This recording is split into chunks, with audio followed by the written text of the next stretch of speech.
Hey,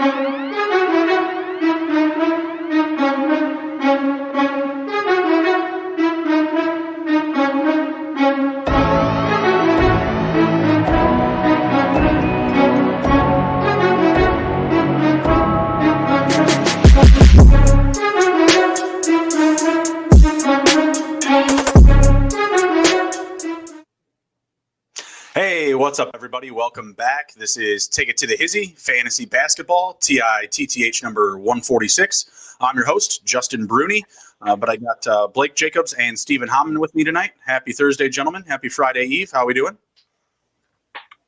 Good. Doing very well, guys. How are you guys? Doing good. Not a lot of excitement there. That's all right. I don't know if the bets are running a little quiet this week. We got some basketball, baby. Let's talk some basketball. Well, I guess we'll start with the Zion prop.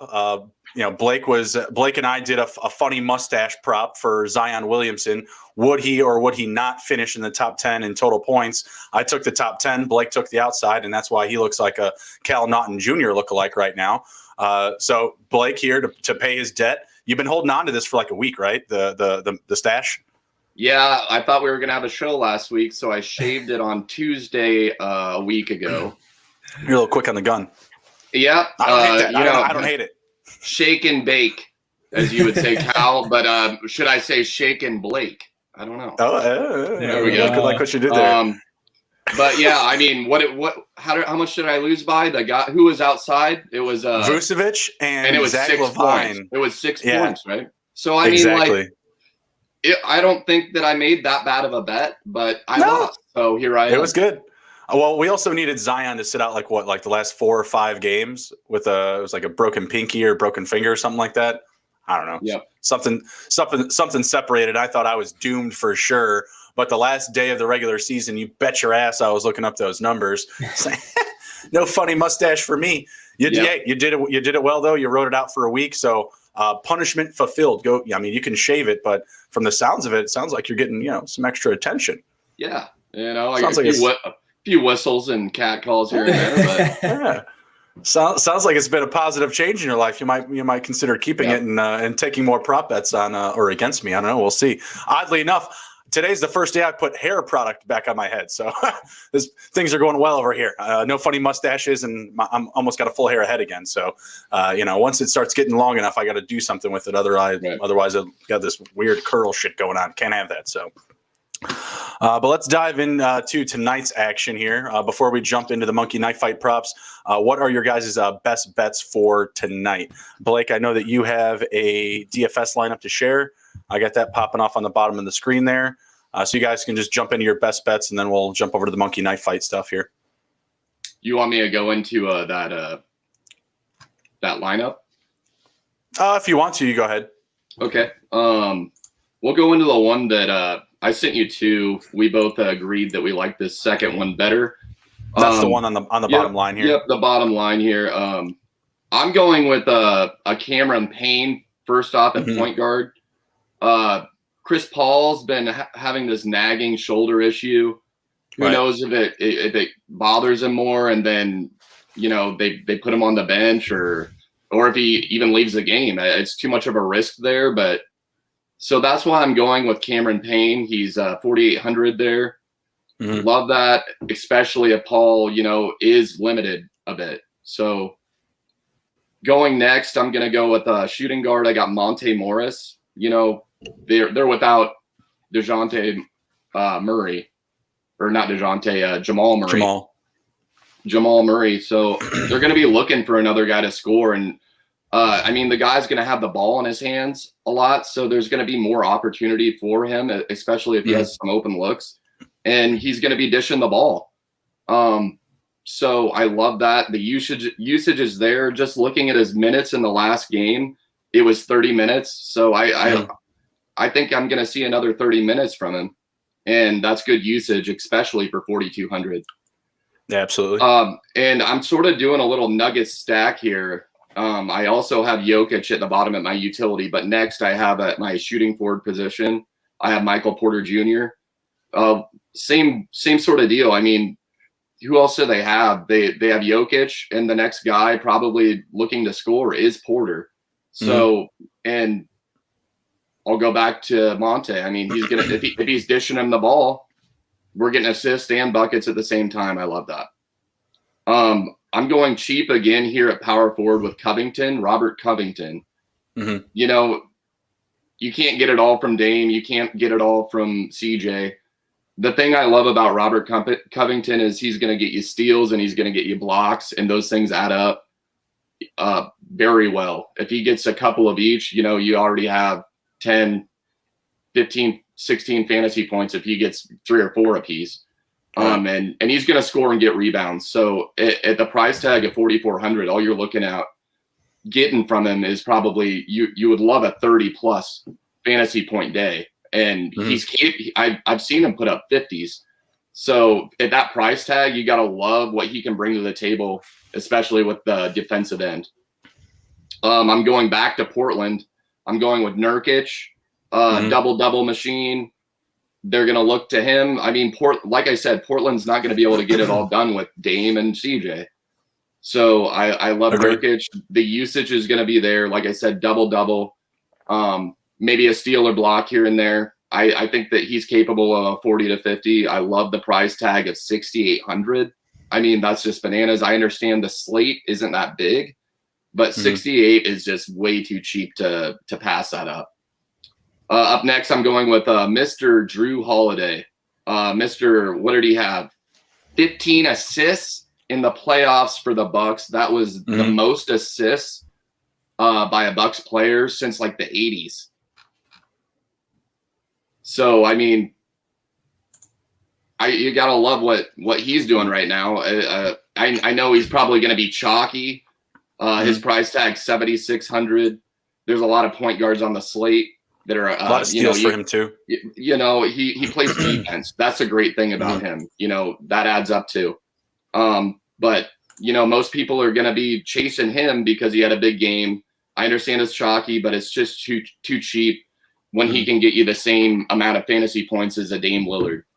And there's still 6 games, like you said. Exactly. I already touched on Yokic. I don't even need to tell you why I'm playing the guy. I mean, MVP. But my last player is Jay Crowder. The minutes are there for him. I understand that it's not always productive minutes, but at that price tag, I mean, that's your best option because the minutes are there for him. So that's where I'm going to end the little lineup. I think it's going to cash. I don't know if it's going to win the whole slate. That would be nice. I've done it a couple times in my time, but I think that's a definite cash lineup. The only player I want to touch on that I left out of my lineup that I think is a great play tonight is Jimmy Butler. Okay. I think that he deserves it to be in your lineups definitely tonight. Big bounce back game for him, you're saying? Yep. I mean, back in Miami, he's going to bring it. He's the guy. I would expect 50+ fantasy points out of him tonight. And if there's any prop bets for, I would say points, I would take the points over on Jimmy Butler. I see that we're looking at him in Monkey Knife Fight. And if that's actually the prop, I love that prop. 23 and a half. We'll get to that here in a minute because he's going up with Giannis in that one too. So my best bets, I've got props, I should say, are Andre Drummond over 9.5 rebounds, paired up with Nicola Yokic over 1.5 3-pointers made. He's made 2 and 3 in his first 2 games here. 7 shots from beyond the arc in his first couple appearances here in the playoffs. Really like the odds for those two. I also have just my straight up picks here for the night on the bottom. Steve, what else do you have tonight for us? So I got 2 3-pointers. I got Devin Booker over 1.5 3-pointers. There was kind of some juice on there that you're losing. It was about minus 159. So I'm parlaying that with Drew Holiday just to get that plus money. Drew Holiday's been taking the shots. He's shot 9 so far in this postseason. He just hasn't been able to land too many of them. I think he's maybe made 1. So I'm hoping this is a game where it starts clicking. That way we can win some money. Yeah, Giannis in comparison is only 1 for 10, so both of them you'd like to see grab a couple more 3-pointers in the series for sure, especially in this game here going on the road in Miami. I like those. I like those numbers, boys. I like the DFS lineup, Blake. Let's jump into. I got one more Okay. bet. For my best bet tonight, I am taking Portland money line. Like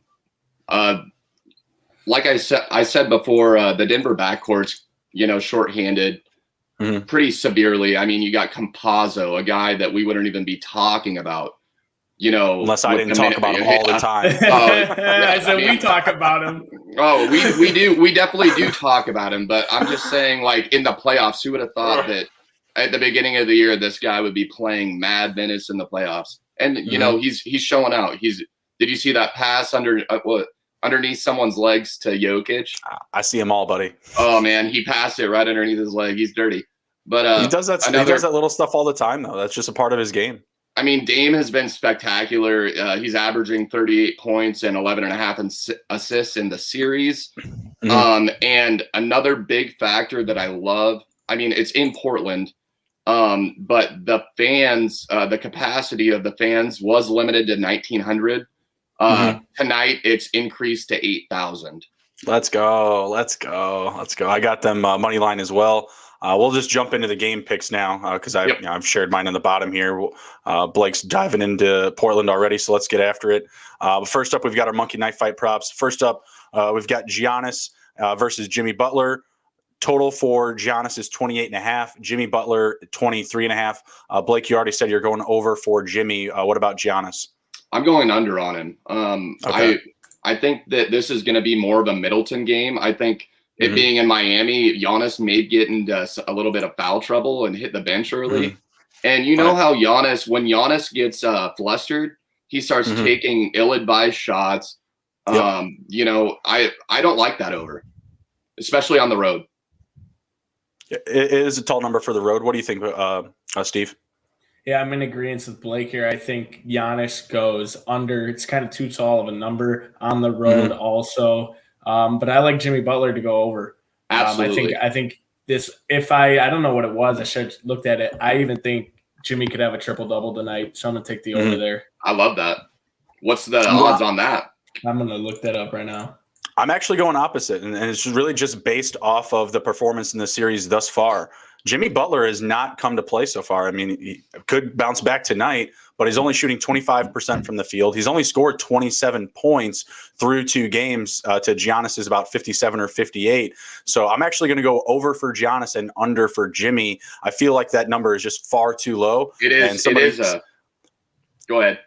Someone somewhere just knows something that we don't. And I just feel like they're betting on Jimmy just staying ice cold, and they're trapping some people into that 23.5 because that number is just that. When I saw that, I was like, wow, for the playoffs, and being down 2 games to none, that just doesn't sound right to me. So it's a little too fishy. I'm going to take the over for Giannis.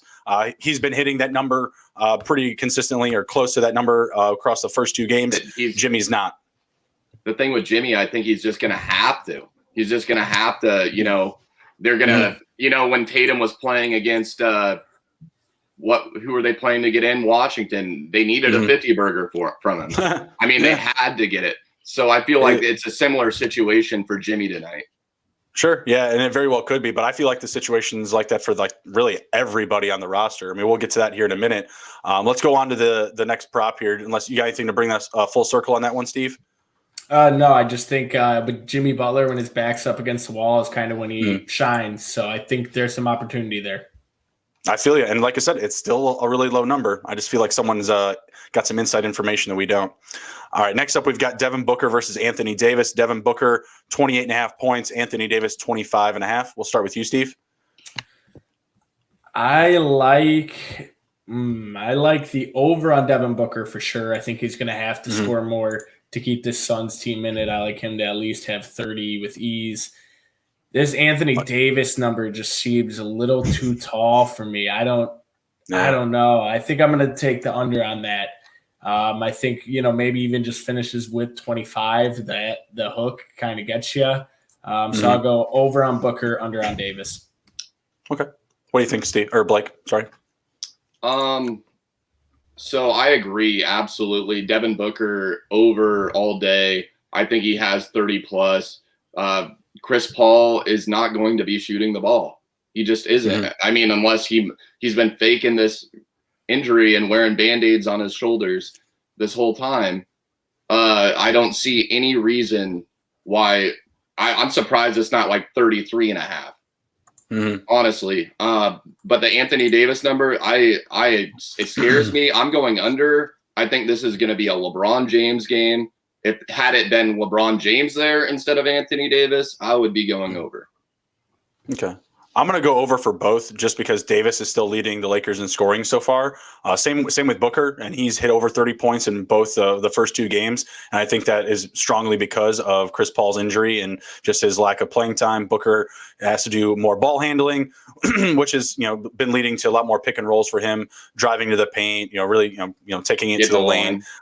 Not getting as many outside shots as far as like 3-pointers are concerned, but that's just because he's not coming off the ball, right? So I like him to definitely go over the 28.5, and I think Davis is just going to be asked to be that guy again. He's just been the most consistent for them as far as scoring goes.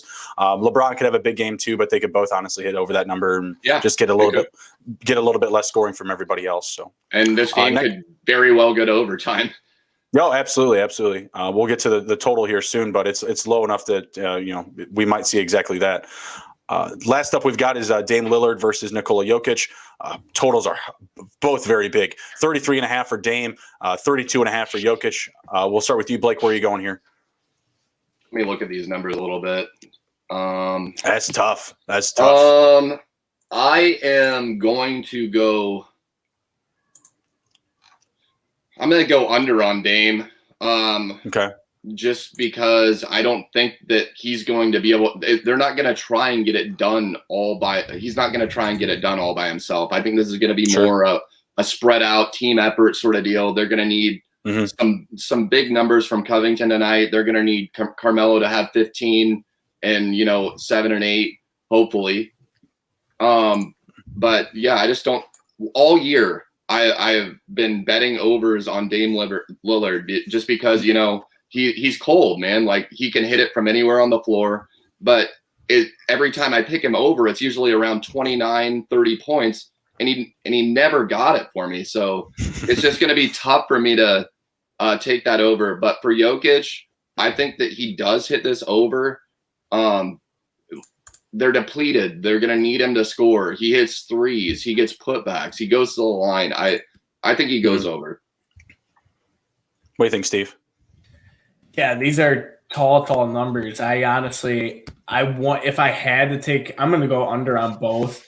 I just don't see either of them getting it done. If I had to pick one to go over, I'm going to go Damien Lillard. He kind of similar to what I said about Jimmy Butler. He has that extra gear that he can kind of kick it into, especially when games on the line, things like that. But, 33.5, that's a tall number. If we were looking at maybe like 31, I'd be liking it a little bit more. Jokic, he'll probably end high 20s. I just don't see him being able to hit over 30, 32. Right. Yeah, I agree with you. It's big. It's actually, what would it be, 33 points or what? 33. No, you'd have to hit 33. Yeah, and I see both of those guys about 4 to 6 points less than that and for their given range tonight. I like both of them to finish somewhere between like 27 to 31 points. Excuse me. I still feel like Blake mentioned, like the distribution for Lillard. He's got 23 assists in this series so far. The next closest player has 12 and doesn't play on the same team as him. So it's definitely feasible to believe that he's not going to score or at least continue to score at the same pace that he's been at. He's actually scored like 76 points, so he leads the series in scoring so far. More points than Jokic. And yeah, I look at Jokic as like a 28 and 14 type of guy tonight. I do think that he's going to cash in that 3-point prop for me, hit a couple of 3-pointers. But I do feel like he's going to have a little bit of a tougher time scoring this evening because they need to get some more options. They need to get more guys rolling here. And I feel like they're going to be looking for that.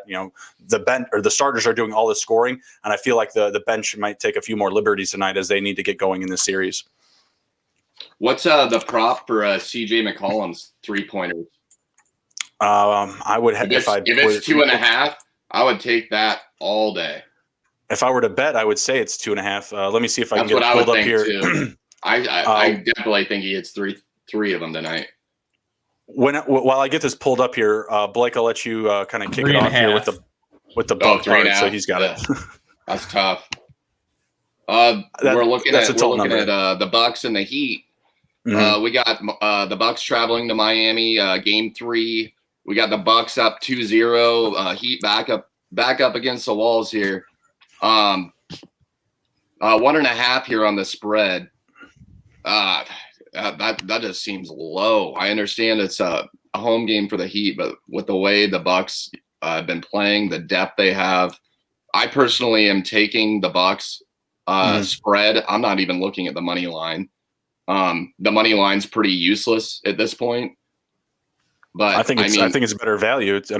Why risk 1 point when they can still win by 2 or lose by or win by 1 for minus 125 versus 110? You lose 0.10 is what you're losing. Nothing. Yeah, it is nothing. If you're gonna do it, take the money line. Over under 224. I'm definitely saying under here. This is gonna be a defensive game. Neither team is great at shooting the three. Yes, they have both teams have players that can hit threes. You got Duncan Robinson at the Heat. You got Goran Dragic. But I feel like this is going to be a battle, and they're not going to be looking to outscore each other. I think it's just going to be them exchanging punches. It's going to be, I don't think that either team will get up by 10. Okay. What do you guys think, Steve? Yeah. So I do agree with Blake that number of 1.5 is just too low. I think you could have seen that even balloon up even more to like 3, honestly. But I did take the money line here for the Bucks. I think that they get it done. I just think the Heat are not a complete team right now. I don't think that their scoring, their offense in general is honestly on par with what the Bucks have. For the total, it was 224. I think I still like the 224.5. Okay, so I still like the under here. I think the Heat just have trouble doing their part and putting it in. That 2 nights ago, or I guess that would be Saturday, they went to overtime and still didn't even hit that number. So I don't think you're going to see anything over 224 from them. I actually took the over there. Both teams, specifically to the number 226, which is where I got it earlier today. What was it? They were both teams are 8-2 in their last 10. Now, mind you, they've split 1-1 to go over the number in their first 2 series here, but both teams have actually been scoring. Miami was scoring a lot coming into the playoffs. Milwaukee, to me, is the ones that have had the guys go cold. Like we mentioned, Holiday 1 for 9 from 3. Giannis 1 for 10. Obviously it's not great. Giannis isn't a 3-point shooter, but he shouldn't be shooting him. He shouldn't be shooting him. Absolutely. There's no reason for him to be camping out on the line. I hate it. No, 10 through 2 games here, but they've gotten a little bit extra from Forbes. He's made just as many 3-pointers as Chris Middleton in this series. Dante DiVincenzo will pop in a few. Bobby Portis will pop in a few here and there. So I feel like the scoring is going to be coming tonight, especially from the Bucks specifically. I think that they're playing on the road, and everyone's expecting like a big bounce back for Miami. And I think that the Bucks are going to come in to try and really revert that that theme, that storyline. So I think that they drive up the number. And Blake, exactly how you explained it, I think that's going to be exactly like that through 3 quarters, kind of a constant back and forth. But I do feel like the Bucks will create separation down the stretch, and that's just because we're not getting a lot from the depth pieces from Miami, like Steve mentioned. We're not getting any hero ball from Tyler Hero. Exactly. He's like nowhere to be seen in this series. He's shooting 20% from the field. I don't think he's missed any free throws, but he's not getting to the line enough, not getting enough minutes.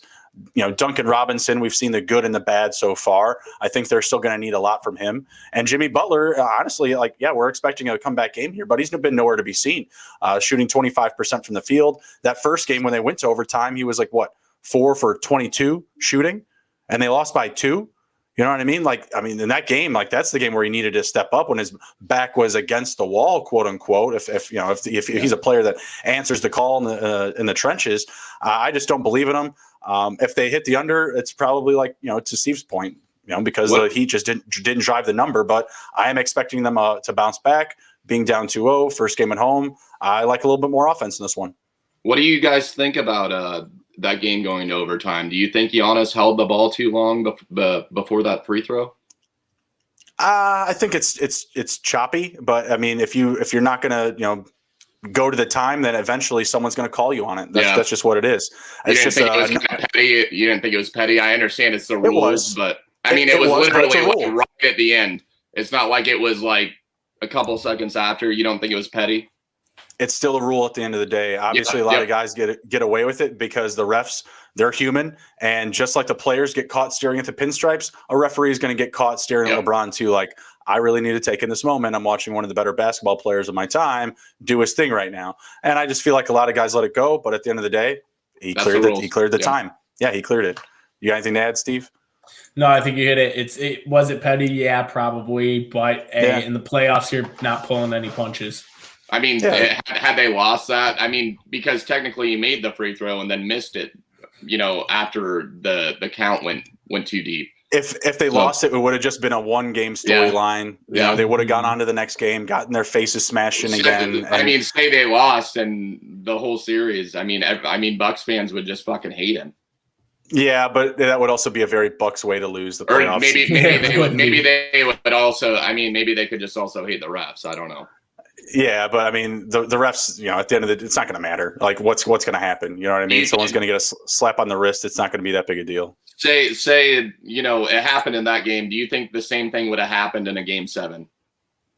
I think if the same referee is, then yeah. I mean, he's got to hold himself accountable because you don't want to look like he's doing this. He's like, I'm counting, motherfucker. You just got to be consistent. Yeah, if you're going to call it, then call it for everybody because someone's going to call you out. Like that's where we live at right now. Hashtag NBA Twitter. Yep.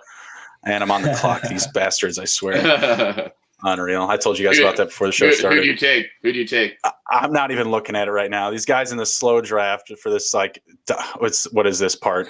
Well, I already did like 20 plus rounds of auction, and now there's like another on top of those 20 rounds. As another 10 rounds of a slow draft. It's fucking ridiculous. It's crazy. You're going to be here all night. Oh, I will. No, I won't be. I'll make my picks quick, but I'm just not doing it while we're on the show. But of course, I clicked on the tab and there it is. Make your picks, buddy. All right, but let's move on. We got more basketball here. We got Suns and Lakers. Suns coming in. Line moved down to 6.5 points on the spread. Suns are road dogs here. Total has moved up to 210 total, no half point. And the Suns are plus 225 on the money line. Lakers, heavy hitters, minus 300 to win straight up. Blake, we'll start with you. Where are you at on this one? So I have the Lakers at minus 275. My sort of rule is I won't take the money line favorite at more than 300. Now, you said it's 300. I guess that isn't more than 300. But I think the Lakers win this game. Do they win? Do they beat the spread? I think the spread is probably too big, but I think Los Angeles wins this game. The spread scares me. If I were to take it, I would take the Phoenix plus numbers. It's at 6.5 now.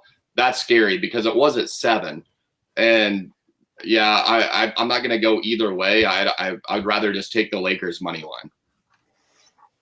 Okay. Yeah, I have that mixed into a parlay. What do you think, Steve? Yeah, so when this number first came out, I was seeing it at 7.5, and I really like that in the Suns' favor. That hook really kind of sealed it for me there because I think the biggest differences in the series been like 9 points or something. So I like it to be another close one. But with it moving a little bit more, it does kind of make me think the Lakers could easily cover 6.5. It's so crazy when you think 7.5 to 6.5. There's, it doesn't seem like it's that much of a difference, but it really is. The over, if the first 2 games, they haven't been able to score buckets. And I mean, part of it's because, Suns aren't with their full roster. But I like the over here. I think that they're going to still hit the over. Devin Booker, we said it earlier, he's going to go over on points. Big night from LeBron. Also, I'd also like to see what odds are for LeBron to have a triple-double. I honestly, I agree with the over a lot, but I also worried that the Lakers just click tonight and they just beat the piss out of them. So, yeah, that number is definitely scary, especially going into LA. LeBron can all of a sudden, gather his troops and everybody's on the same page and everything's just clicking. And they could beat him by 30 tonight, and I wouldn't be surprised. I mean, Chris Paul is a huge factor in that happening. I mean, if Chris Paul is okay, that doesn't happen. But if he sounds like he's going to be fine. Yeah, I know, but he's hurt. There's something wrong. So I mean, if that wasn't an issue, I would be all over the plus 6.5 when I saw it at 7.5, like Steve at 7. If still at 6.5, if I knew Chris Paul was going to play this whole game, hell yeah, I love that number. But I think the Lakers just figure it out today. Right. I'm trying to look up Paul's minutes for the game 2 because that's where he was. Well, he went to the bench after 6 minutes and didn't come back to the fourth quarter. I think he went. I think he played 6 minutes. 22. He played 22 in game 2, which is not enough, and they lost by 7, right? So if he plays the same amount of minutes, I did take the Suns at the plus 7.5. That was at 6.5. I bought it up to point, and I may have to regroup at some point on this one because I am confident in my other picks. I took the Trailblazers money line as well, one of Blake's best picks, and I also took the Bucks money line, which is one of Steve's, right? So if for some reason live Phoenix isn't playing to my tune, if I'm not liking what I'm seeing, then I probably will avert live. And the exact same thing happened to me last night. I had the Nets money line, I had the Knicks money line, perfect, right? And then I had Memphis plus 10.5. I was like, I can't lose this, right? I should be able to cover 10 points from Memphis, who just upset the Jazz, right? Not the case. I'm watching the game live. There's huge amounts of separation here, 16, 18 points even sometimes. So I get it down to 14.5 live. I'm going to lose my parlay, but I rallied back with that pivot, just to get them to cover the 14.5. I get four extra points, and I got lucky, and they did. Something like that may happen tonight. I trust the Suns to cover, but we don't know how many minutes Chris Paul is going to play, right? If he plays 30 minutes tonight, I absolutely believe the Suns will cover 7.5 points, 6.5, whatever it is, no problem. But if he's less than 25, then the Suns are going to be in trouble because they need all of their offense to come from Booker. It's not coming from anyone else. You've got Crowder in your DFS lineup tonight, and I like it because I like him to bounce back tonight, but he's been very poor.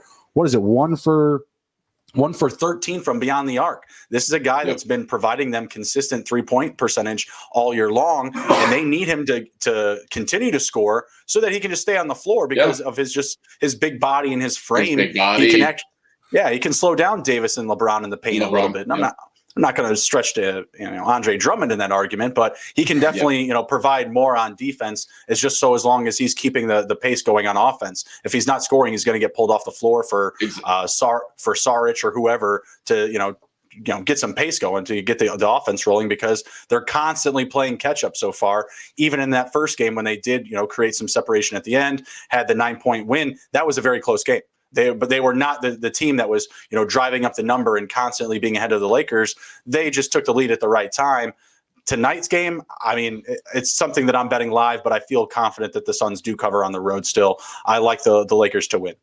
Yeah, just to touch on Crowder, I mean, I don't see them taking him out because Saric, what is it, Cameron Johnson, is that his name? Cameron Johnson? Yeah, Cameron Johnson. Power forward. I think they're not going to be able to guard like Crowder can. And I mean, he's a junkyard dog. He gets down and dirty, and he bothers shooters like LeBron. I mean, they're going to need him to play 35 plus, and that's why I love him in DFS.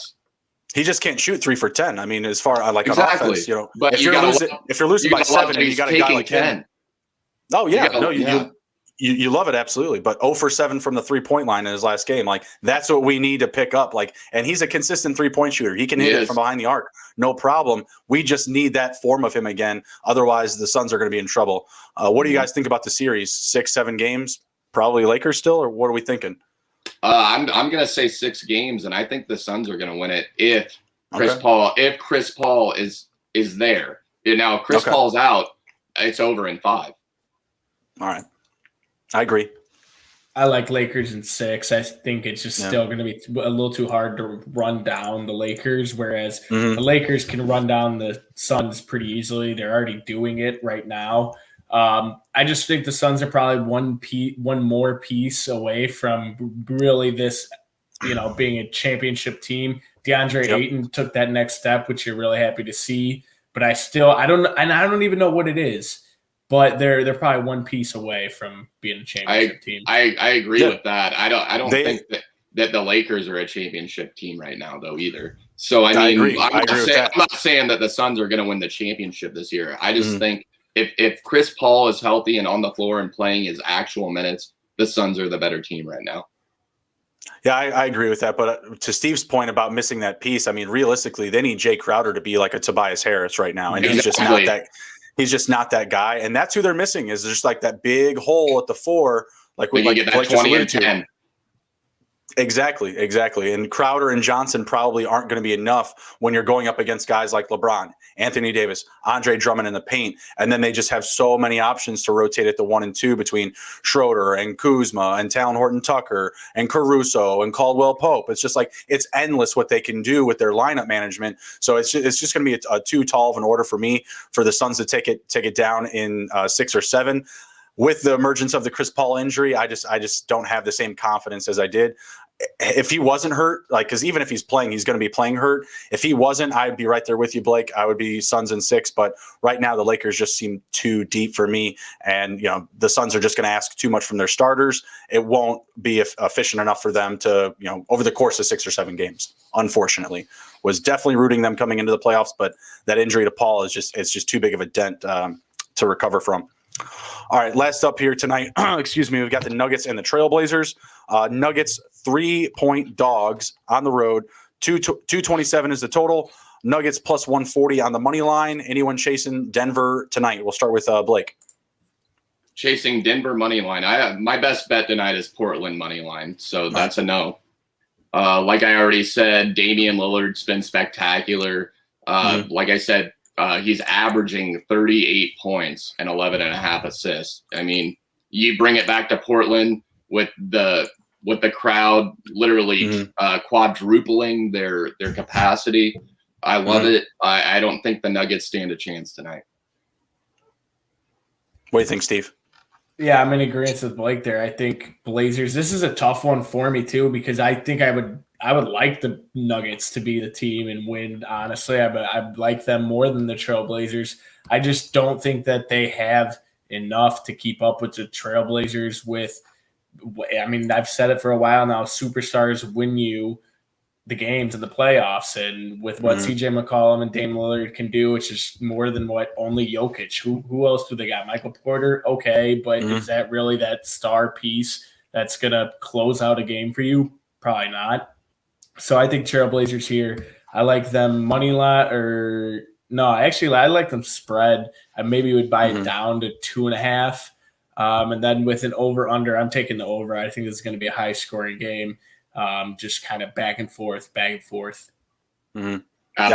over. I'm in agreement. I like the over, and clean sweep. I think it sounds like we all like the Trailblazers, and it's because they're just a deeper team. They've got more options in the paint. Their 3-point shooters are their guards and not their small forward and Aaron Gordon, for the Nuggets, right? Like he's their best 3-point shooter right now. Michael Porter's only shooting about 25% from 3-point land. Facundo Campazzo is number 2. He's 4 for 7. Aaron Gordon is 4 for 6. You're looking at Michael Porter at 4 for 16 from 3-point land, and just no one else is really filling in. Yokic is 5 for 11. He's not going to be able to do all of it, and they're giving him just those like clean open looks on the outside because they just, hey, Yokic, do your damage on us, buddy. We're going to lock down everybody else, and that game plan will work for the Trailblazers across a 7-game series. I like the Trailblazers in 6. They've already got one game. They only need to win, a couple more from home and steal one more on the road. I don't think it's going to be too hard for them. Not at all. Yeah, they're going to be favored in this game. They are favored in this game. They're going to be favored in the next game, most likely after they win this evening. If they don't win this evening, I expect, the next game they'll probably be paying even money both ways, like minus 125, minus 120, paying both directions. It'll just be a pick 'em because Denver will still be playing on the road. We've already mentioned they're beat up at the guard position. They're missing Will Barton. They're missing Jamal Murray. It's just not in the cards for them right now with this matchup going up against a hungry Trailblazers team that has honestly just been moving the needle in the playoffs more and more every year. And then you just have to factor in Dame time. Like the dude can, like Blake said, he's cold. He can just run you off the ledge at any time, pop in 8 straight 10 points, or just run up the floor and get 4 to 6 assists on 5 or 6 straight possessions, excuse me. So he can do it all. Jokic, obviously a great distributor as well, but He just doesn't have the Robins around him. He just doesn't have the the right ensemble like Portland does. So I like Portland to upset that series. Let's move on to some of our other remaining series, and then we'll be kicking it after that. I'm not sure. One of these games I think is about to go live just now, but we'll go through the remaining series here. Yeah, I don't think we're going to get much live betting action. We'll see what we get, though. See if we can get some numbers rolling. All right, first up, we've got the Jazz and Utah Jazz and Memphis Grizzlies. Grizzlies been putting up a good fight so far. They're obviously 1-1. I took them to cover last night, but they failed to do so, at least on the original spread. I got them live at 14 points. Where are you guys going with this one? We got Donnie Mitchell back last night. Things seem to be rolling for the Jazz. Is there any hope left for Memphis here? Start with Steve. I don't think so. I like the Grizz. They're kind of like a very team oriented and similar to the Jazz. Jazz, move the ball well, but the Jazz they're the real deal. And then getting Donovan Mitchell back, I don't see how the Grizzlies are going to be able to stop that. You're not going to get 47 from Ja every night. And when you did that, you still ended up losing by, what was 12. 12. There you go. Yeah. So I think this one's pretty much wrapped up, and I think the Jazz will run away with it. You think 5 games? Yeah. I think 6. Yeah. Okay. I think the Grizzlies get one more. Yeah, I think they can. I think they can get one more at home. But, no more than 6 games for certain, though. I don't think the Grizzlies are going to push this one to 7. I agree with you, Steve. I love the camaraderie. I love all the ball movement. I love the youth. I love the constant defense. But they just don't have enough layers of offense, and they don't have enough three-point shooting. The only way that they're going to beat a strong three-point shooting team like the Jazz is if you get the Jazz to just miss everything. And it's difficult because the Jazz are shooting 44, 46, 47 three-pointers a game. And literally, Memphis is shooting half of that. They don't have that layer, built into their game just yet. Who's going to be knocking down your three-pointers? You can't expect Dylan Brooks and Kyle Anderson to just, hit miracle shot after miracle shot. You don't have a big man that can. You got to love Dylan Brooks. I absolutely love Dylan Brooks. I hit a big prop on him on one of the play-in games. He's been playing great, but those guys just aren't three-point shooters, and that's what they're missing right now. And like you said, you can't expect Ja to continue to go off for 45-plus every game. We would love it if he did. But I expect at least another cover. I expect at least another win. I think that we might be able to make some money off of Memphis going forward here. I'll tell you this. They put another $10 holler on the spread, I'm gonna lay it every time. If you give me 9+ points to the Grizzlies, I'm taking it every single time. Their defense can get you in trouble. They can go on good runs. They're just not a team that's going to finish here in 6 or 7 games up against the offensive prowess of the Jazz. Just so many layers there. Mitchell, Clarkson, are my boy Veliki Baller Bogdanovich. Rudy Gobert, it goes on and on. Like you're just not going to be able to stop that wave of offense. You got Yang. Oh, I love that guy. Jonathan Yang, yeah, he was doing some damage the other night. I think he only had 8 points, but damn, they look good. He looked good doing it. He's a great guy to come off the bench, and he doesn't fucking miss. He's just clutch. Yeah, Memphis going to be fun to watch in the years to come. Grayson Allen, they got to fill that hole too. He did absolutely nothing in game 2 for a guy that's getting his.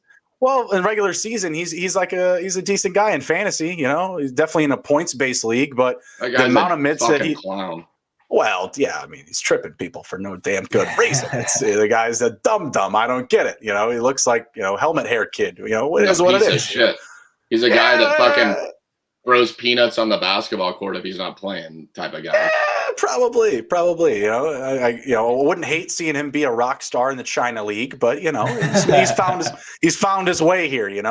I would say he's very polarizing, like a Christian Laettner or Tyler Hansborough. People like him, people hate him. I'm not a fan, so I don't know what to tell you. But they need to fill that hole, and they need some big men that can shoot, some big men that can hit outside the arc. Because man, they've got some good talent there. He reminds me of that crap kid that played for Ohio State. I fucking hated him too. Aaron Kraft. Yeah, Aaron Kraft. Okay. Mr. Hustle. I was going to say, Steve really likes Ohio State. You got to be careful. Toe the line, brother. That guy. Unreal. All right, next up, we've got the Clippers and Dallas. I have cashed back-to-back Dallas tickets. Let's go. Been making me some money. Do you guys believe in the Clippers to make a comeback here? Dallas now has home court advantage. They've won 2 on the road. They've got 3 remaining at home in Dallas. No, I don't. Yeah, talked to me a year ago when the Clippers were in it last year, and that sealed the deal for me watching their performance last year in the playoffs. It's starting to trickle into this playoff. There's just no leadership. There's no drive. There's no head of the snake. I mean, you could say that Kawhi is that, but I mean, it's just not there. It's not all there. And Dallas has a leader in It's Luka. all there. It's all there. Dallas has the leader, and it seems like they listen to him and they love him. And you just don't see that same sort of feel in LA. So, I really do think that it's over. Now, do the Clippers win one?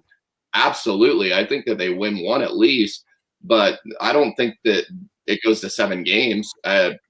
I think at most it goes to 6, and I wouldn't be surprised if Dallas ends it in 5. What do you think, Steve? Yeah, so I think a bit of what, like to Blake said, how they're just not all there as a unit is, I mean, probably because how many games did they actually all play together in the regular season? They were the rest machine, so they don't have chemistry like some of these other teams, especially Dallas, who couldn't afford to just rest every other player every other day. And so I do like this game, or I do like this series, though, to go kind of longer. I think the Clippers bring it back. We've seen some big games from some players on the Mavericks. Finney Smith had 20, I believe, one night. You think that maybe they come back down to earth. I still think Dallas probably wins it in 6, maybe 7. But, yeah, I don't think Clippers, I think they're going to fall short. And so I kind of wonder, do you tear down this team then and try building something else after this? Paul George gone. You've got $64 million sitting on the bench and Luke Kennard.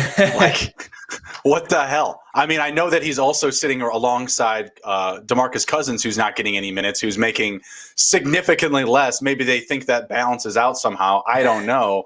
But you guys are absolutely right. I mean, the camaraderie is not there. The chemistry is not there from the lack of consistent playing time with each other.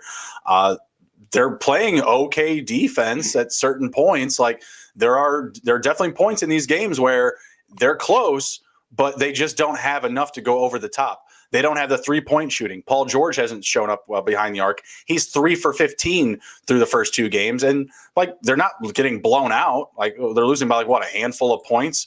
113 to 103. Okay, that's about 5 field goals. 127 to 121. That's 3. I mean, like, it's really not that much here. To me, it's just Dallas is doing it all. Like Blake said, they're not turning the ball over. They're making their easy shots, and they're playing timely defense, because I don't think either team is playing like great, immaculate defense. It's just that we need more from these, like, supporting cast. Marcus Morris, get Luke Kennard in the game. Who else did I notate was not showing up? Oh, Zubats. Zubats has been pretty reliable all year, and he's just been a shell of himself, right? And to me, it's just like Kawhi and Paul George trying to carry the load.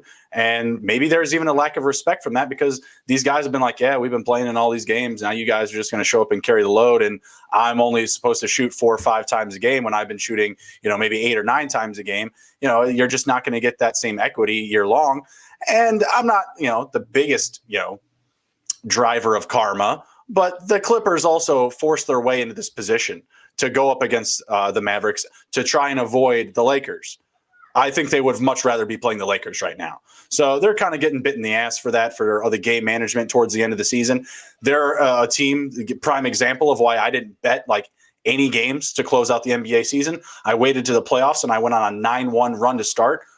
Don't mind the 2-4, follow up behind the curtain, but we came out rolling because I was waiting, sitting on numbers, being very patient.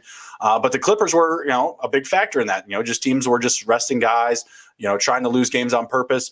I think they had lost a game to the Thunder that were, a Thunder team that was just trying to drive their numbers down for better draft picks. They couldn't help themselves. So I think they're getting caught with their hand in the cookie jar here. I'm going to say sweep. Fuck it. Dallas and 4. Dallas and 4. You're going to tell me the Clippers are going to respond and win back-to-back games and Dallas? No way. So it's going 4-5 at the most, but I'm riding with Dallas. I'm going to be taking them probably on the money line because I'm going to get a plus option again. I took them on back-to-back spreads, 7 points, 4 points that covered both. But they've been nothing but profit for me. So I'm going to ride them out. And we talked about Dallas and Portland before the playoffs started. These teams are going to be profitable for us, and they've been so, to start. So let's keep it rolling with these guys. You guys got anything to finish off that series? Yeah, I mean, looking at it from the aspect of when Toronto won it with Kawhi, I think that a big factor in that was Serge Ibaka. And guess who's on that team? Serge Not Ibaka. Showing up, though. Not showing up, you have Serge Ibaka. You have Serge Ibaka on that team. He should be coming off the bench. I think that him and Rondo should come off the bench together. And I think Kawhi should go to the bench a little earlier in the first quarter and leave George on the floor and then pull George, at the, first couple minutes into the second, bring Kawhi in. Don't bring George back until the fourth minute, I absolutely agree with you, but the Clippers don't. So they played Serge 12 minutes in game 1 and 5 minutes in game 2. This is a team that's sitting Luke Kennard and sitting DeMarcus Cousins in the playoffs. Like, DeMarcus Cousins is a playoff ad. Like, the reason that he's on your roster is because you want more depth in the playoffs. You want another scorer in the fourth quarter. I think he's startable. On this team, because Zubats and Marcus Morris aren't doing anything. They're not providing any sort of efficiency whatsoever. In the first game, Marcus Morris, 32 minutes, 2 for 8, 0 for 6 for three-pointer. 2 rebounds? What is this? 1 rebound. 2 rebounds. I'm sorry, 2 rebounds. That's terrible.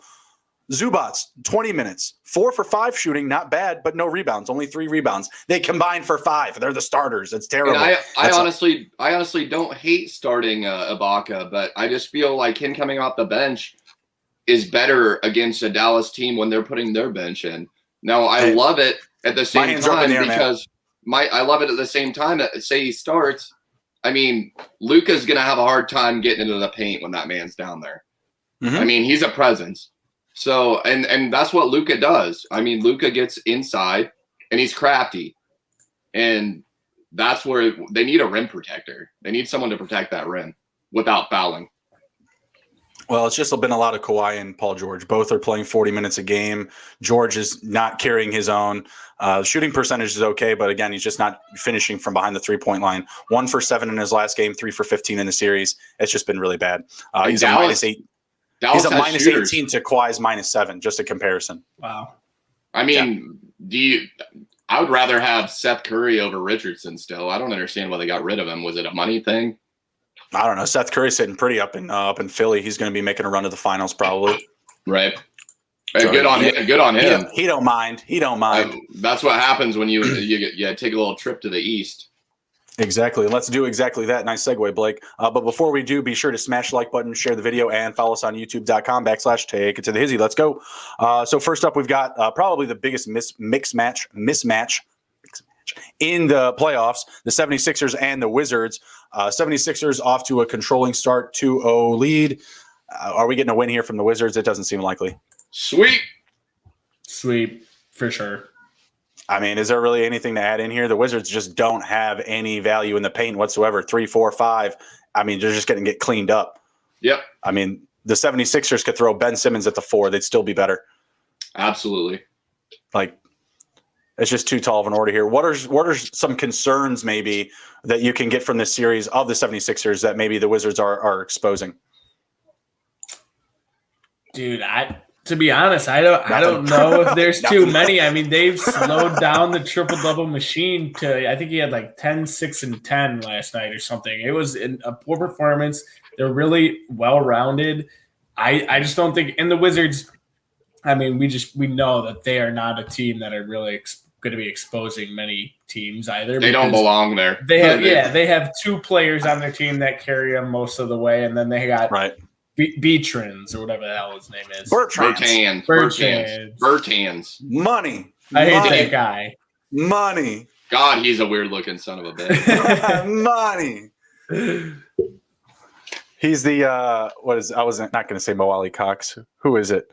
The other tight end from Indy of basketball. Jack drive me Doyle? nuts. No, the other one. He's always a nagging punk ass bitch. It's gonna drive me crazy. I'll figure it out later. But that guy obviously was like a kid that fucking threw rocks at dogs and shit.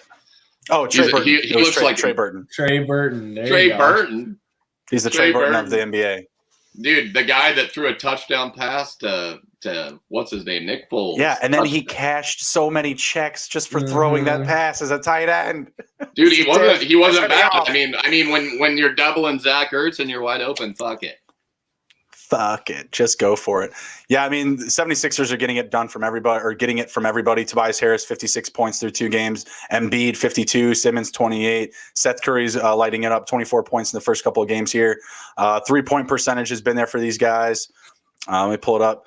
Danny Green's hitting them. George Hill, Embiid, Tobias Harris. Shaq Milton, when he's getting in there, he's hitting. He's only 1 for 3 so far, but Tobias Harris 3 for 8, Embiid 3 for 7, Hill 2 for 4, Danny Green 4 for 6. They've got a lot of layers here: offense, defense, in the paint, outside. They can do it all right now. Exactly. I love their depth all across the board, man. They just have a great team, and they got rid when the Knicks move on or the Atlanta moves on, whoever it is that gets them, because it won't be fair. They've just had so many good players walking in and out of the door there. I mean, Drew Holiday, Michael Carter-Williams, Rookie of the Year. Yeah. What's that? The guy that plays for New York now that's been having a great series, like guard. For New York? Yeah. Derrick Rose? Not Derrick Rose. Derrick Rose didn't play for Philly. That's what I'm saying. Like, I don't know. He's the guard that's playing really well for the Knicks right now. I'm not talking about Derrick Rose. Oh, Emmanuel quickly enough for Peyton, a rookie. Not quickly. Not Peyton. Not Burks. Alec Burks. Oh, Alec Burks. Yeah. Okay. Alec Burks is having a nice game. He had a nice little game. I love me some Shake Milton. I love me some Tyrese Maxey as well. They're all getting it done, but again, it is the Wizards. They're going to have some stiffer competition rolling in here from the next series that we're moving on to, which is the Knicks and the Hawks. Been really close so far. I lost on the Knicks money line on the game 1. Thank you, Trae Young, and then I got it back on the money line win on their rebound on their response in game 2. Who do you guys have in this one, and how many games? We'll start with Steve. This one honestly might go all 7. I think that both these teams are very evenly matched. I pray that it's the Knicks. I know I said pre-show that basketball is better when the Knicks are in the playoffs, Madison Square Garden's rocking. If there's one team in all of sports that really gets the whole entire league going, it's the Knicks in the playoffs. Is it the Knicks or is it the Garden? Like, I feel like it's a mirage of the Garden. Like, everyone's in love with the Garden, but only Knicks fans are in love with the Knicks. Like, it's not like they're the the Dallas Cowboys of the NBA. You know what I mean? It's like they're America's team. Like the Lakers. You know what I mean? But I don't know. I digress. I feel like there's just this whole theme with New York, because I was saying like Zion should go there. Be great for like his international brand because it's New York, Mecca, it's the Mecca of basketball. So I think kind of they go hand in hand. It's the history, right? Yeah. Right. So I mean, as long as and I think there's some ties to those old Bulls teams with Taj Gibson, Derrick Rose, Tibbs. I want to if they'll do it like the old Bulls did, they'll make it to the game right before the finals and then lose to. Bro, if Taj Gibson keeps playing the way that he's playing, they're going to the finals.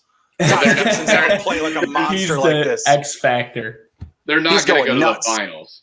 I guarantee you that. I don't even think they'll go to the Eastern Conference Finals because they're going to have to play Philly either way. Exactly. Mm-hmm. Either team looks like they're going to have to play Philly the way it looks like it's going to shape up. But I'm going with Knicks in 7, man. The Knicks are my guys. They've been cashing the tickets all year long. Yep. The covers, the random plus money line wins. Like, I mean, honestly, like I'd prefer if it was Memphis and the Knicks in the finals based off the way I've made my money this year. Wouldn't that be something? Oh man, I'd be licking my chops. But that's not going to be the case, obviously, right? I would love the Knicks to make a run. I do think they come out of the series, but I do believe it's going to take every single game. Both of these teams have, good benches, but honestly, neither of them are shooting very well. like the percentage, like field goal percentage is not high for either team. There's been a lot of defense in this one. So I've been kind of having to revert back to my Knicks under bets. That was a pretty consistent theme this year, was them hitting the under. And then at the end of the year, they started turning it up. And I was like, you got to be careful with these totals here with the Knicks. So yeah, I'm looking forward to the rest of the series. What do you guys, see from the Hawks? Like what can they do to close out the Knicks here, to put the nail in the coffin? Because sounds like we're all saying it's going the distance. What can the Hawks do to flip flip our opinions anyways? Because it sounds like we're all in on the Knicks. Nothing is going to change my mind. Just the simple fact, the Knicks have the home court advantage. Right. I'm going to agree with you in 7. Mm-hmm. It's just that home court advantage. I think that the Knicks will find a way to win the series, period. Unless something tragic happens to like a Julius Randle, I don't see him losing. Right. I think you got to get Nerlens Noel in foul trouble. I think that would really boost their upside to get a couple more wins here. Just because if you have to really lean on Taj Gibson and Julius Randle in the paint, and they'll push RJ Barrett down there too, that's going to open up a few more options for Capella. Collins, who's been hot and cold. He had a 12-point game and then a 0-point game. Very hard to say which way he's going to go. They're starting to get a little bit more out of Gallinari. Hunter, Hooter, Lou Williams, Bogdanovich is doing his thing, same as Trae Young, of course, right? I just feel like they just have to end those little garbage runs that they go on. This is a team that is consistently up against the Knicks. Like the Knicks are the ones that are constantly playing from behind and driving the number late in the game. Exactly. The Hawks have been up, in some of these games, 12, 14, 15 points. If they can just eliminate some of these garbage runs where they go on these, 0 for 8s, 0 for 10s runs on field goals, like I feel like they can make a run of it here. And I think that's what we're expecting is, they will clean that up at some point. But at the end of the day, the Knicks are better on defense. Tom Thibodeau's defensive philosophy, I think, is what's gonna be the cream that rises to the top in this series, and going to be the factor that just pushes them over the edge in most likely 6 or 7 games here. Yeah, you can't discount that. I mean, what Tibbs brings to the table. Yeah, I mean, it doesn't matter if they're up by 10, 15, because at the end of the day, they're just going to tighten those screws, and New York's not going to stop scoring. Yeah, and what I'd like to see from the Knicks too is just kind of in the last game we saw a lot of Derrick Rose. Like Alfred Payton is starting. It's like an honorary start. He gets like 5 minutes a game. I don't know what this is. There's like, hey, you earned it, kid. Go out there for 5 minutes and don't fuck it up. He's a great player. Rose will be in there soon, son. Just hold it down. 4 more minutes, I swear. 4 more minutes. His crazy ass hair is gone at least. I mean, he can see where he's shooting. But what I would like to see is less Derrick Rose starting and finishing the plays and more of Julius Randle, because to me, he's going to be the factor that is still going to win the series for the Knicks. Like we're saying the Knicks in 7, but I feel like Randle needs to be a more focal point of the offense. So what you're saying is a little bit more ISO Randle going on. Yeah, and less ISO D Rose, because at some point, Trae Young is going to get his number called on Rose. He's going to be able to step up, and a lot of the runs where the Knicks are making those comebacks are when Trae is going to the bench, and the coaching staff was kind of called into question that for the minutes management. Like, hey, if you're going to win this series, Trae Young is going to be playing 95% of it. You don't need to rest him because you're going to 7 or you're going to 6. I feel like Young is going to get some more minutes based off some of that criticism, and Rose isn't going to be able to consistently move the needle for the Knicks in crunch time when they're in the trenches digging out points. I feel like Randle, they got to get him going. He's been their star. He's been shining for them all year. Get things rolling with him more. He cashed a nice little rebound prop for me last night, but I'm so glad I stayed away from the points. I think he only had like 15, and that's as many as Reggie Bullock. So I feel like, Randle, we need him in that like 25 to 30 range. And if Derrick Rose can still be in that space too, that'd be great. A little Batman and Robin action here, but I don't want to see, Derrick Rose being the focal point. That's awesome as a Bulls fan, seeing him get that reconnection, like Steve mentioned with Thibodeau and Taj. But I've seen what happens with that approach as well.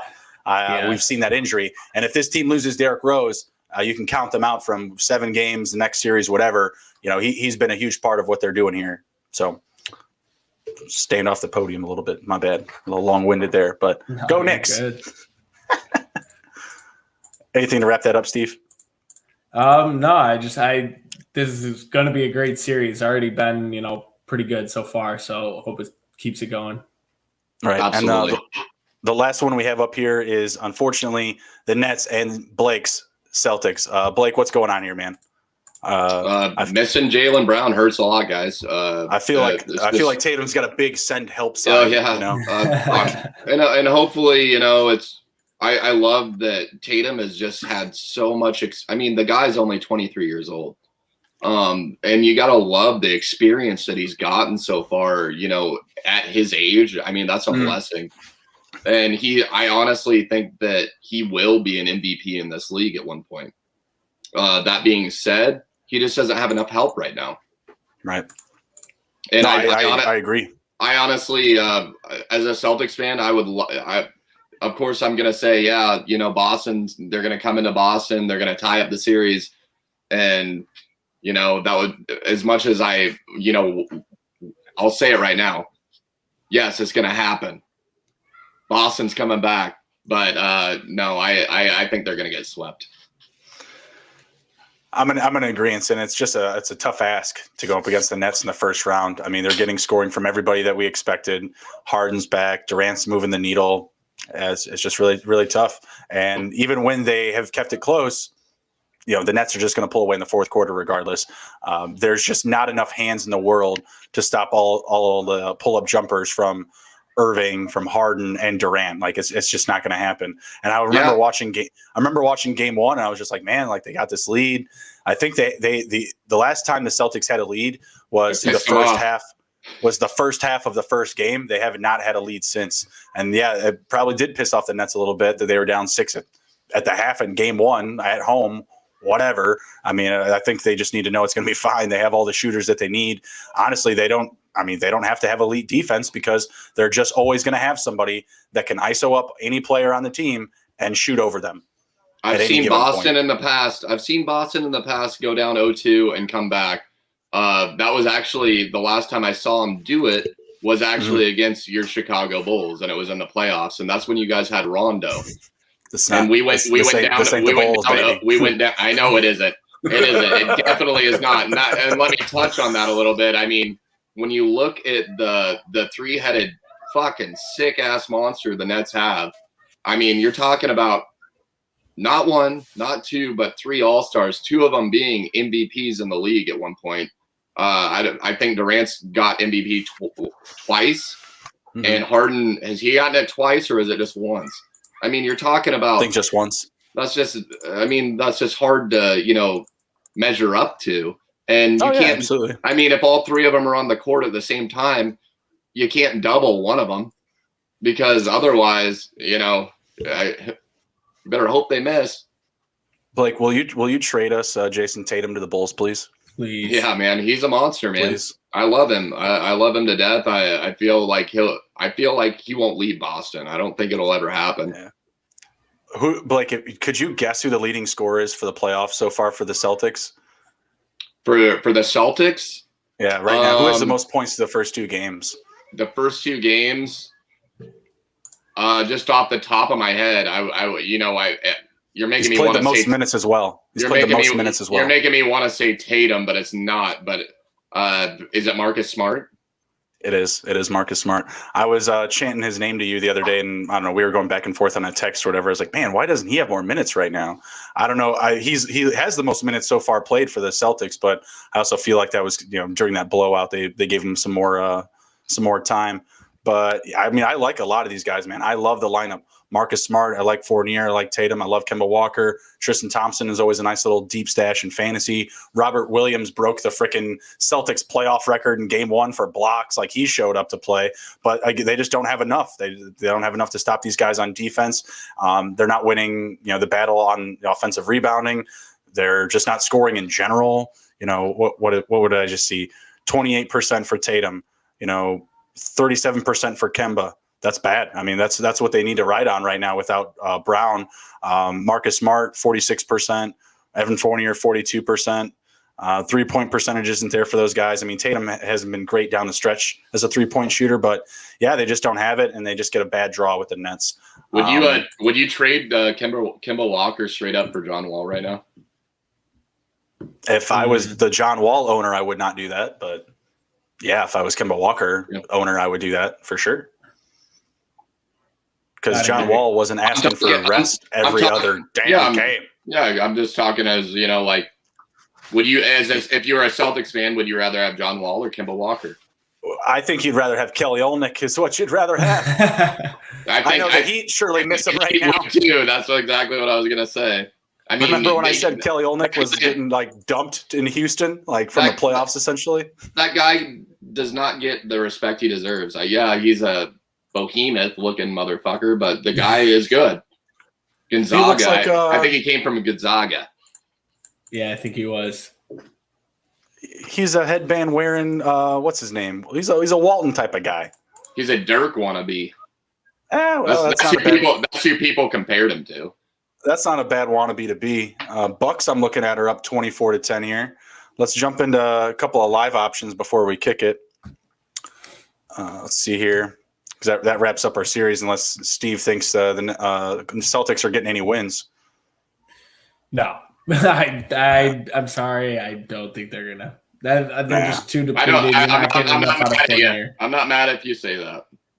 I still think Peyton Pritchard, the limited amount of minutes he's gotten, is still better than Tyler Hero in the playoffs. Yeah, they've been playing Eric Nesmith more. I know. What is up with that? I was looking at the minutes. I was like, why the hell is Nesmith playing so much more than Pritchard?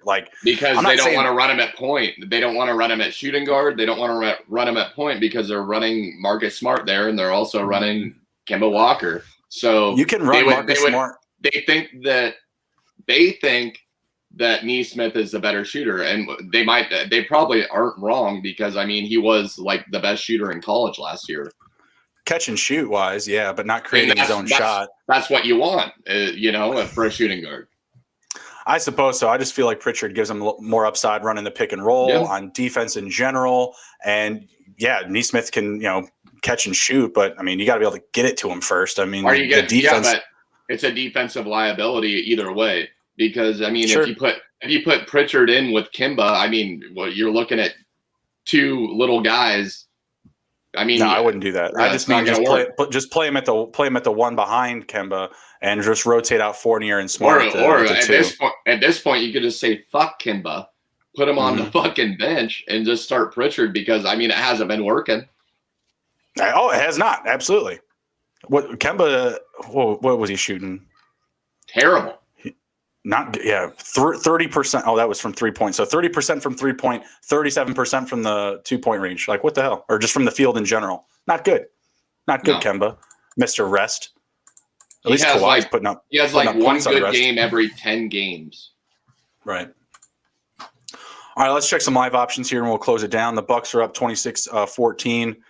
7.5 point spread. You biting, Steve? Plus 7.5 for Miami. 7.5. Oh yeah. No, I'm still laying that for the Bucks. I think this game's kind of going exactly how we had talked about it. And you're getting production from all of them. Giannis, Middleton, Drew Holiday. Drew Holiday does have 1 3-pointer right now. We just need one more. Nice. And we'll be looking good there. So no, I'm still laying the points from the Bucks. That 1.5 was a gimme. What's Jimmy doing? Jimmy Butler right now is at 3 rebounds, 7 points, 1 steal, 1 assist, and one of those points, one of those shots and those 7 points is 1 3 made. So he's responding. He's got half their points, 7 of 14. It's not bad. It's not bad. Over is at 209. We have 40 points total so far. Are you gentlemen in? No. Like I said, I still think that like I said at the beginning of it, I was like, this is gonna be one of those games where it's just slow as shit. Neither one of them run down the court besides, Giannis, and they're already hanging back. It's just gonna be a slow paced game. Yeah, that's sad because I took the over. I took it separate, straight up, all on its own. So hopefully Miami, they get it going here. They're playing at home. Hope someone there, one of the fans can give them some trouble. Hey, score more points, please. That'd be great. We bet the over too. Giannis has 8 rebounds already. Where were we on that prop, guys? Where were we on that one? Asleep at the wheel.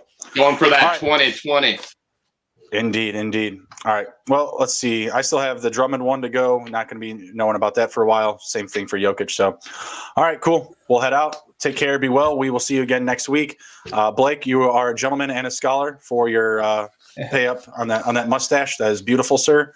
Did you do the tickler or no? Is the tickler coming now on its own? What?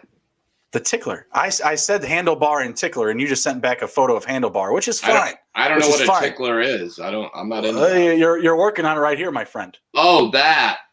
I thought that was like a soul patch. No. That's a tickler, my friend. Oh, and it's coming. Shit. It's okay. It's okay. I could have left it. You did. I wanted you to leave it. But that's okay because I didn't know that that's what you meant. I didn't know that they called it that. I thought it was just like it's all right. soul patch. We'll get it next time. Maybe for some MVP props for next year, huh? All right. All right. Take care. Be well, everybody. We'll see you next Wednesday.